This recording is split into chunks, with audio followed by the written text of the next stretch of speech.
নানা সময়েই প্রায় 12 কোটি ইন্টারনেট গ্রাহক সেবা দেয়া মুঠোফোন অপারেটরদের বিরুদ্ধে বড় অভিযোগ দাম বৃদ্ধির পেছনে কারসাজি। কিন্তু মুঠোফোন কোম্পানিগুলো বলছে লাইসেন্স ফি, সেবার উপর অতিরিক্ত করারোপ সহ নানা হিসেব নিকেশে বাড়ছে ইন্টারনেটের দাম।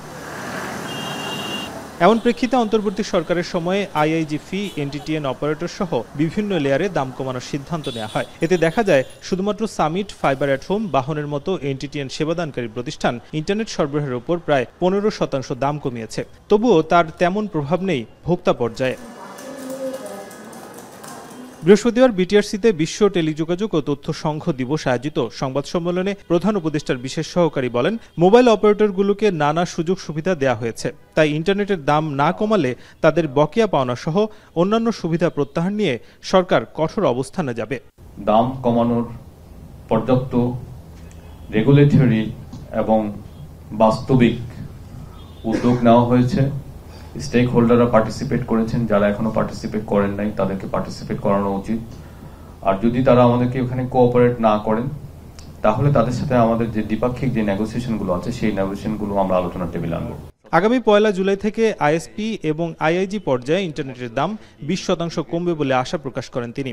আর তাতে ব্রডব্যান্ডে গ্রাহকদের খরচ কমার আশা তার।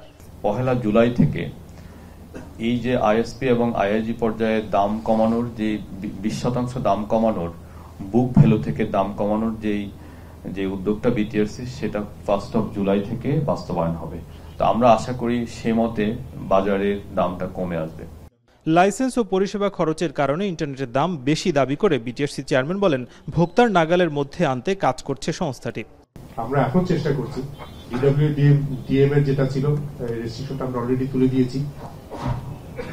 উইথ এন ইন্টেনশন আগামী 1 থেকে 1.5 বছরের মধ্যে আমরা এটা ইম্পোজ করব যে মোবাইল অপারেটররা আর কোনো ফাইবার তারা নিজস্ব মালিকানায় থাকতে পারবে না। তো তখন ফাইবারটা হয়ে যাবে টোটালি ডেমোক্রেটাইজ। এটা হচ্ছে একটা বড় অংশ কস্ট কম্পোনেন্টের, আর আমরা ধারণা করি এটা কস্ট রিডাকশনে ভয়ানক সাহায্য করবে।